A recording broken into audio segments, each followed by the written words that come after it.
नमस्कार प्यारे दोस्तों, मैं ओम प्रकाश अन्नपूर्णा कोचिंग क्लासेज विजयनगर से। और पॉलिटिकल साइंस की जो क्लासें अपनी कंटिन्यू चल रही है उसी कड़ी में आज आगे बढ़ेंगे। सबसे पहले मैं थोड़ा सा आपको बता देना चाहता हूँ कि अपन ने पॉलिटिकल साइंस के अंतर्गत क्या क्या पढ़ लिया है। अपन ने प्रस्तावना पढ़ी है जो हमारे संविधान की उद्देशिका है, जो इसका मुख्य प्रश्न है संविधान क्या कहना चाहता है, संविधान का क्या उद्देश्य है, संविधान में कौन कौन सी बातें महत्वपूर्ण है, वो सारी बातें उद्देशिका में वर्णित है। उद्देशिका अपन ने पढ़ ली थी, जिसे अपन प्रस्तावना कहते हैं। आप लोगों ने पढ़ा होगा कि 13 दिसंबर 1946 के दिन अपने देश के पहले प्रधानमंत्री जो बने नेहरू जी, उन्होंने संविधान निर्मात्री सभा में उद्देशिका को प्रस्तुत किया था।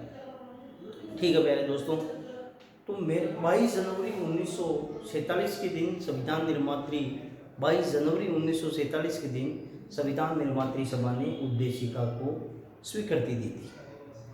ठीक है प्यारे दोस्तों, तो वही उद्देशिका जो प्रस्तावना है उसका अध्ययन अपन ने कर लिया। उसके बाद विभिन्न देशों के संविधान से कौन कौन से स्रोत लेकर अपने संविधान का निर्माण किया गया। जैसा कि आप लोगों को पता है कि भारत के संविधान को उधार का थैला भी कहा जाता है। तो विभिन्न देशों के संविधान से कौन कौन से स्रोत अपन ने भारत के संविधान में लिए हैं, ये अपन ने टॉपिक पढ़ा। फिर अपन ने जो अपने संविधान के अंतर्गत जो 12 अनुसूचियां हैं, मूल संविधान में 8 थी, वर्तमान में 12 है, 12 अनुसूचियों का अध्ययन किया। ये क्लासें अपनी हो चुकी हैं।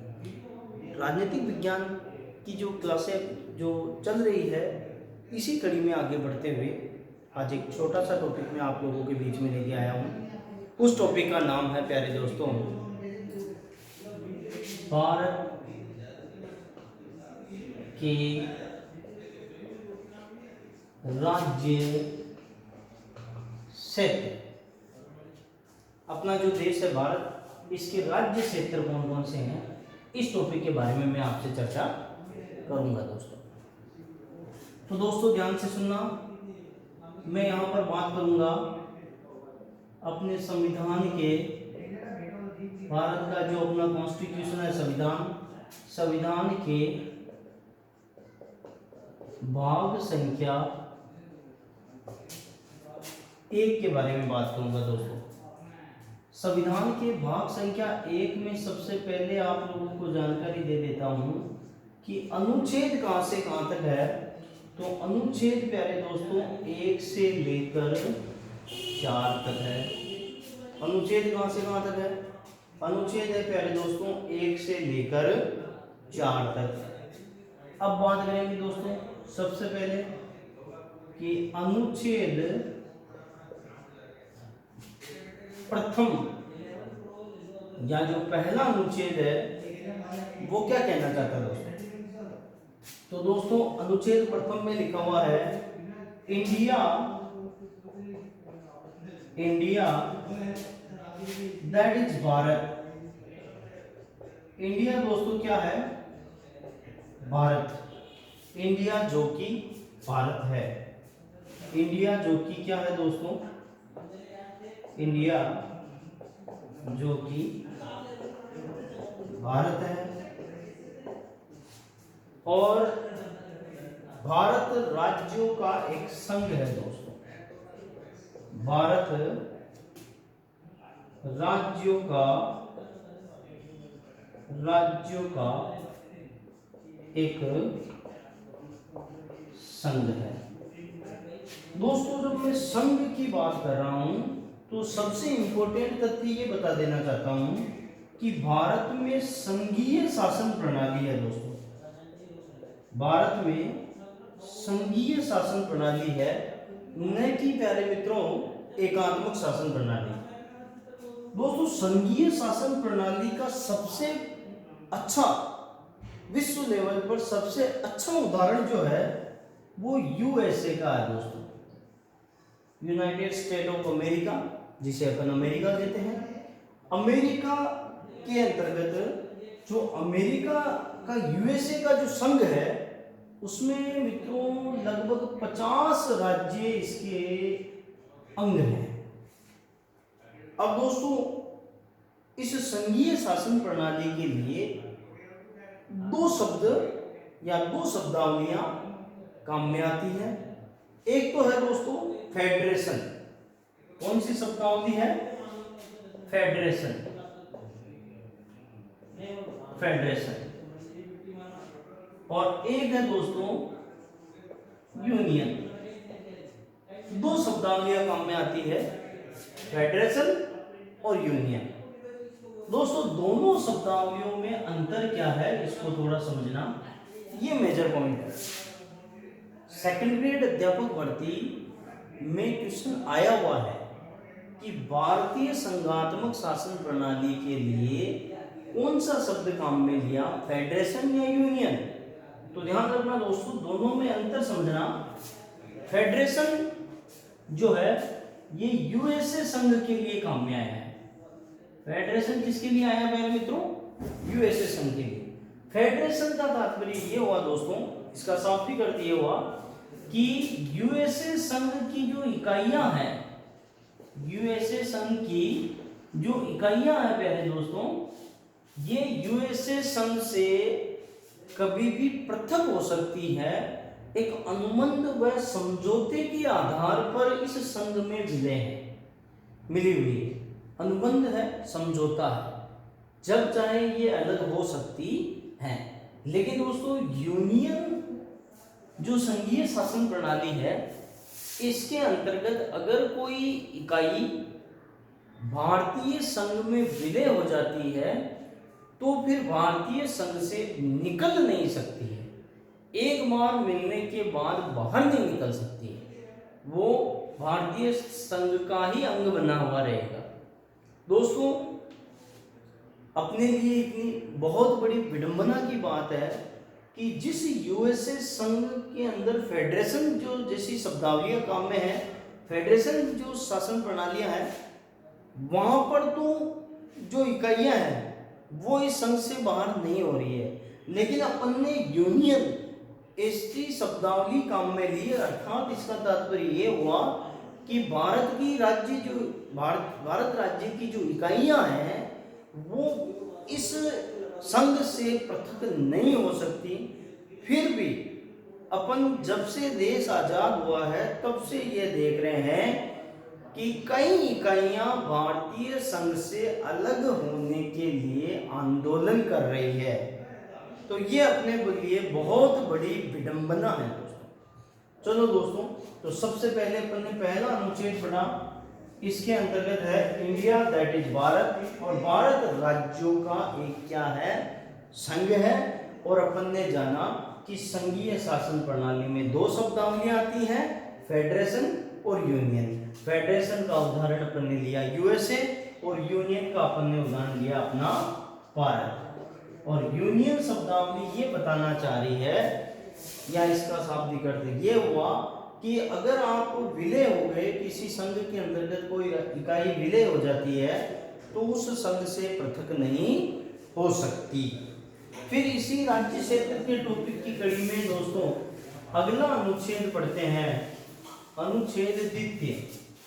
उस अनुच्छेद का नाम होगा अनुच्छेद द्वितीय।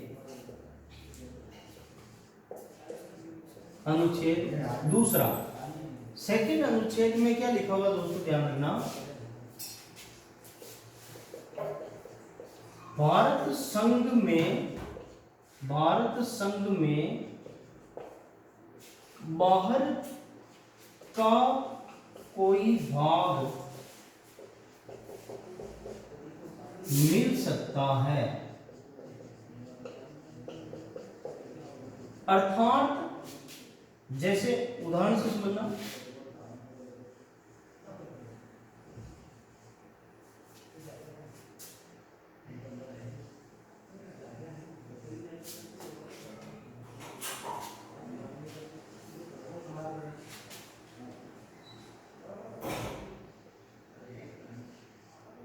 जैसे ये अपने भारत, यहाँ पर पाकिस्तान, यहाँ अफगानिस्तान, यहाँ पर आपके ब्रह्मा, ठीक है दोस्तों, यहाँ भूटान, सिक्किम के नज़दीक भूटान, यहाँ चीन, यहाँ श्रीलंका। तो ये जो बाहर और जो दूसरी जो राज्य है इनकी कोई एक क्षेत्र या इकाई अगर भारतीय संघ में विलय होना चाहती है तो वह अनुच्छेद 2 की प्रक्रिया के आधार पर होगी। अनुच्छेद 2 ये बताना चाह रहा है कि भारतीय संघ में बाहर की कोई इकाई या कोई भाग आकर विलय हो सकता है, लेकिन वो विलय कैसे होगा? संसद संविधान में संशोधन करके उस बाहर की इकाई को इसमें मिला लेती है। ठीक है दोस्तों, तो ये अनुच्छेद द्वितीय ये कहना चाह रहा है कि भारतीय संघ से बाहर की कोई इकाई अगर भारतीय संघ में मिलना चाहती है तो संसद संविधान में संशोधन करके मिला सकती है। इसका उल्लेख अनुच्छेद 2 में लिखा हुआ है दोस्तों। फिर उसके बाद आ जाओ अनुच्छेद 3।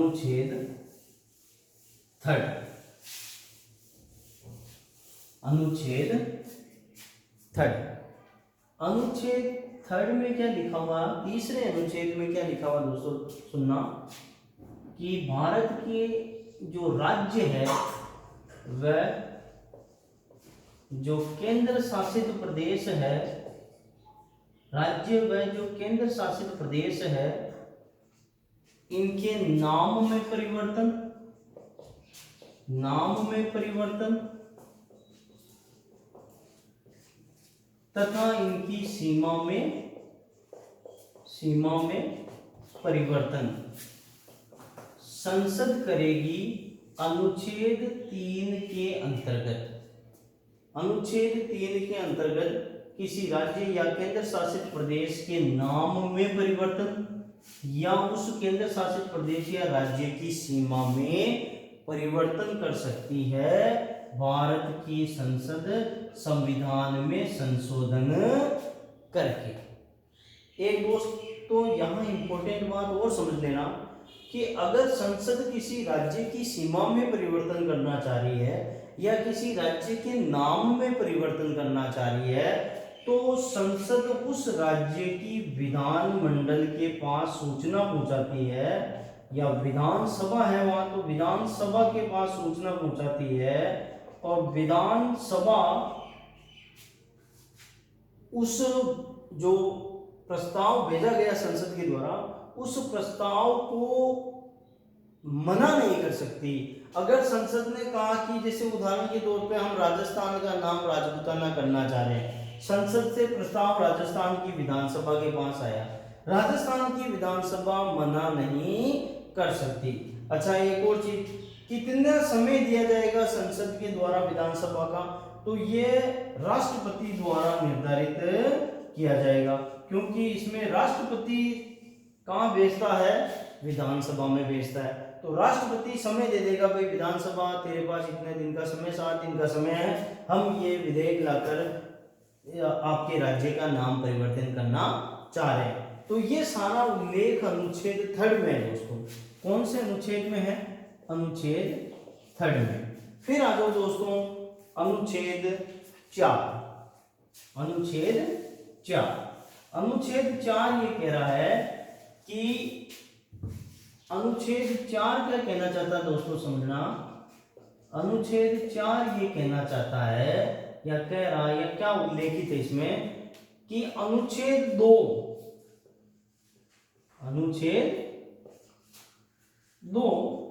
व अनुच्छेद 3 के अंतर्गत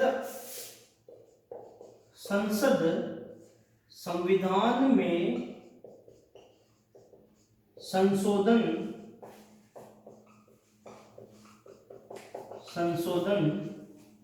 करती है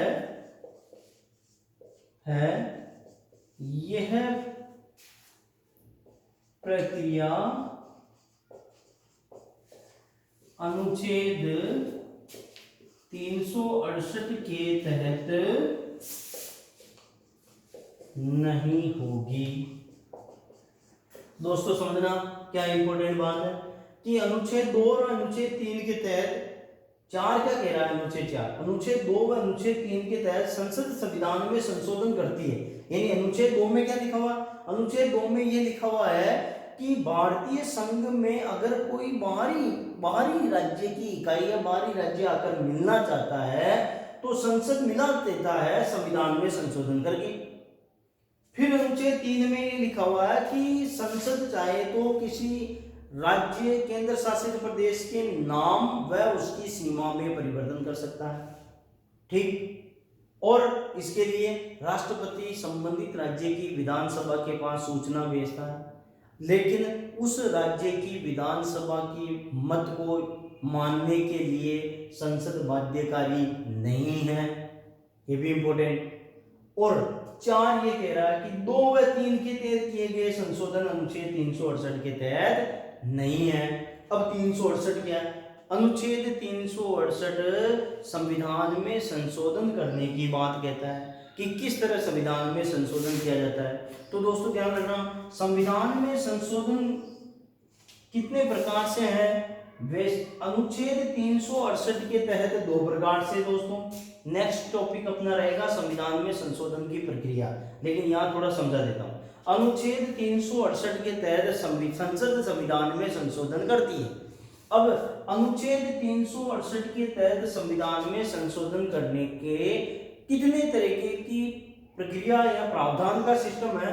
तो नंबर 1 तो है दोस्तों 2/3, जिसे अपन कहते हैं विशेष बहुमत। क्या कहते हैं? विशेष बहुमत। देखो दोस्तों, क्या विशेष बहुमत? कि जिस सदन में ये संविधान संशोधन विधेयक रखा जा रहा है उस सदन के कुल सदस्यों का बहुमत तथा उपस्थित व मतदान करने वाले सदस्यों का 2/3 बहुमत। ध्यान से सुनना दोस्तों, जिस सदन में संविधान संशोधन विधेयक रखा जा रहा है उस सदन के कुल सदस्यों का बहुमत तथा मतदान करने वाले या मतदान में भाग लेने वाले व उपस्थित सदस्यों का 2/3 बहुमत, इसे अपन कहते हैं विशेष बहुमत। और दूसरी जो प्रक्रिया अनुच्छेद 368 में उल्लेखित है वो है दोस्तों विशेष बहुमत प्लस आधे राज्य। दोस्तों ध्यान रखना, कई सारी किताबें और कई सारे YouTube चैनल वाले बताते हैं आधे से अधिक राज्य, गलत है। आधे राज्य, कितने राज्य? आधे राज्य, आधे राज्य, आधे राज्य, विशेष बहुमत प्लस आधे राज्य। थोड़ा यहाँ ऊपर लिख देता हूं मैं, यहाँ लिख देता हूं विशेष बहुमत प्लस आधे राज्यों की सहमति। आधे राज्यों की सहमति से तात्पर्य दोस्तों आधे राज्य के विधान मंडलों की स्वीकृति। ये 2 ऐसा प्रावधान है अनुच्छेद 368 में। ये लिखा हुआ है कि इन 2 प्रावधानों से या 2 प्रक्रियाओं से संसद संविधान में संशोधन करती है। बाकी दोस्तों वैसे अगर आपसे क्वेश्चन पूछा जाए आर्टिकल 368 के अलावा पूछ ले कि भारतीय संविधान में वर्तमान में संशोधन करने की कितनी प्रक्रियाएं हैं, तो एक तो विशेष बहुमत जिसे 2/3 बहुमत कह रहे हैं, एक विशेष बहुमत प्लस आधे राज्यों के विधानमंडल की सहमति, और एक है साधारण बहुमत। एक है दोस्तों साधारण बहुमत। ठीक है दोस्तों, साधारण बहुमत यानी आधे से एक ज्यादा, जिस सदन में रखा जा रहा है उस सदन के सदस्यों के आधे से एक ज्यादा। तो साधारण बहुमत एक प्रक्रिया, लेकिन इस साधारण बहुमत वाली प्रक्रिया का उल्लेख आर्टिकल 368 में नहीं। आर्टिकल 368 में तो 2 प्रक्रियाओं का उल्लेख है, एक तो विशेष बहुमत और एक विशेष बहुमत तथा आधे राज्यों के विधानमंडल की सहमति। तो ये है दोस्तों कि ये मैं ये कहना चाहता हूं कि आर्टिकल 4 ये कह रहा है कि अनुच्छेद 2 और अनुच्छेद 3 के तहत अगर संविधान में संशोधन किया जा रहा है तो वह आर्टिकल 368 की प्रक्रिया के तहत नहीं होगा, अर्थात वह किस प्रक्रिया से होगा? साधारण बहुमत से। मेरे हिसाब से दोस्तों यहां तक आप लोगों को समझ में आया होगा, लेकिन एक चीज और नोट कर लेना, साधारण बहुमत से यानी आर्टिकल 2 व 3 के तहत किए गए संविधान संशोधन को संविधान संशोधन की गिनती में मानते नहीं है। जैसे एक उदाहरण है कि उड़ीसा का नाम ओडिशा हुआ। अब आप लोग पूछो कि ये कौन से संविधान संशोधन से हुआ, तो वो कहीं लिखा हुआ नहीं है। संविधान संशोधन जो विधेयक है या संविधान संशोधन के जो अपन पढ़ते हैं कि अब तक कितने कुल संविधान संशोधन हो गए, वो आर्टिकल 368 के तहत ही माने जाते हैं, वो उन्हीं की गिनती होती है दोस्तों। इसी के साथ दोस्तों आज अपनी क्लास यहीं तक है। अन्नपूर्णा कोचिंग क्लासेज पर आपके लिए हम लगातार प्रयास कर रहे हैं, पूरी मेहनत कर रहे हैं। हमारे YouTube चैनल को आप लाइक करें, सब्सक्राइब करें, ज़्यादा से ज़्यादा लोगों के पास भेजें। और हमारा ऐप भी तैयार है, आप प्ले स्टोर पे जाकर अन्नपूर्णा कोचिंग क्लासेज का आपके ये प्ले स्टोर से ये अपन ऐप भी डाउनलोड कर सकते हैं दोस्तों। और इसी के साथ धन्यवाद दोस्तों।